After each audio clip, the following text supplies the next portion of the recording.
Olá pessoal, olá amigas e amigos do canal, sejam todas bem-vindas, bem-vindos. Boa noite a todas e a todos. Eu vou comentar aqui rapidamente um repetitivo do Superior Tribunal de Justiça, noticiado no informativo noticiado no informativo 875, primeiro informativo de 2026, e o repetitivo é o 1195. É um repetitivo simples. Veja só, antes de ler aqui a descrição, veja só, quem comete uma falta grave, o apenado, né, que está cumprindo uma pena, está no sistema prisional cumprindo uma pena e comete uma falta grave ou crime, ele tem que ter um PAD aberto para apurar essa falta grave, né? Tem que ter uma audiência de justificação, tá aqui na tela, e depois que esse PAD é concluído, as suas conclusões precisam ser homologadas pelo juiz da execução penal. Ainda é exigido uma homologação pelo juiz da execução penal, certo? Uma falta grave, ela pode influir na perda de 1/3 dos dias remidos. Então, se ele trabalhou, se ele estudou, ele pode perder até 1/3 dos dias remidos. Ele pode ter a sua alteração da database para a progressão de regime, né? Ou seja, ter uma fixação de uma nova database para a progressão de regime. Ele pode regredir de regime, inclusive tem um repetitivo que autoriza a regressão de regime cautelar. É importante revermos esse repetitivo, está aqui, ó, tema 1347, vou falar dele daqui a pouco.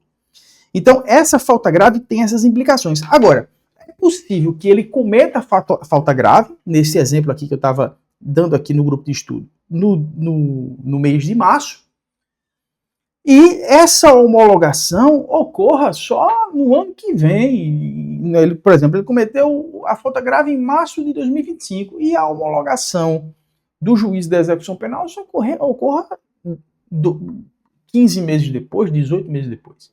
O que aconteceu aqui nesse tema 1195? Um decreto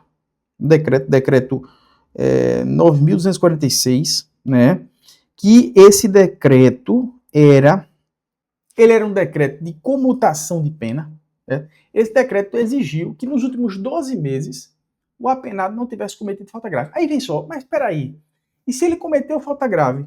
Se essa falta grave teve o respectivo PAD aberto, se esse PAD foi aberto, se as conclusões foram efetivamente pelo cometimento de falta grave, mas se não houve ainda a homologação do juiz da execução penal, eu vou considerar que houve uma falta grave sem homologação do juiz da execução penal? Sim, é possível você considerar.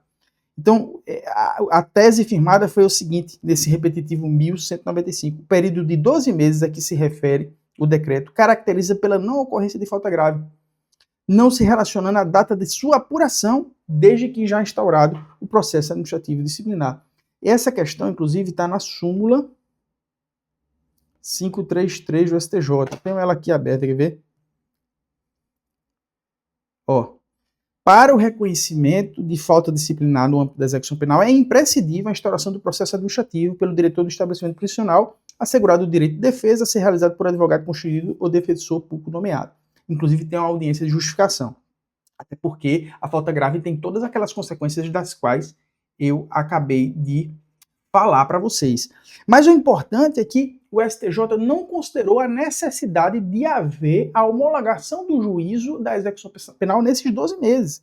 Olha como era a descrição do tema. A possibilidade de comutação da pena nos casos que, embora tenha ocorrido a falta grave, né, não conste essa homologação do juízo no mesmo período, ficou pendente a homologação do juízo, né?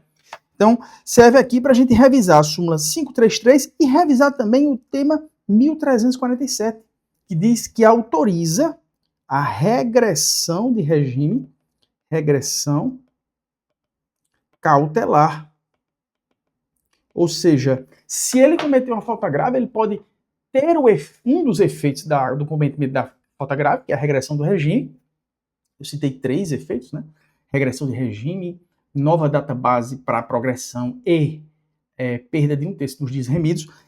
Essa regressão pode ser cautelar, ou seja, no curso do processo administrativo. Não depende também de homologação do juiz da execução penal. Então, o tema 1347 está em conformidade agora com esse tema 1115, né? Ou 1195. Né, que considera ocorrida a falta grave, independentemente dessa homologação do juiz da execução penal. Foi a tese do tema 1347, é a regressão cautelar do regime prisional, é medida de caráter provisório e está autorizada pelo Poder Geral do Catela do juiz da execução, podendo ser aplicada mediante fundamentação idônea até a apuração definitiva da falta. Atendida a súmula 533, que determina a instauração do processo administrativo, né? E aqui o STJ faz uma observação comunicando o tema 1347 com 1195. Note-se que a interpretação diversa poderia efetivar a situação de um apenado que, por não ter sanção decorrente de falta grave em apuração aplicada nos últimos 12 meses anteriores do decreto, poderia estar em regressão cautelar devido a esse tema e ainda assim se beneficiar da computação, que era a discussão no tema 195. E aí o STJ, na verdade, aplica a mesma ação. Já há o processo administrativo em curso, né, para exercer o direito de defesa, mas pendente a homologação do juiz de execução penal, já pode obstar a aplicação da comutação da pena do decreto e já pode haver, inclusive, regressão cautelar de regime prisional, tá? Esse aqui é um tema curtinho aqui, eu acho que ficou curto o vídeo, mas que dá para revisar 2 temas repetitivos e é importantíssimo você que está estudando para concurso para magistratura, Ministério Público, delegado de polícia, temas, né, importantes aqui, 2 temas e uma súmula importantes aqui, conectados e noticiados no primeiro informativo de 2026 do Superior Tribunal de Justiça Informativo 875, que você é convidado a estar aqui conosco para acompanhar outros julgamentos importantes noticiados nas 47 páginas desse informativo, tá? Um grande abraço para todos que nos acompanham aqui.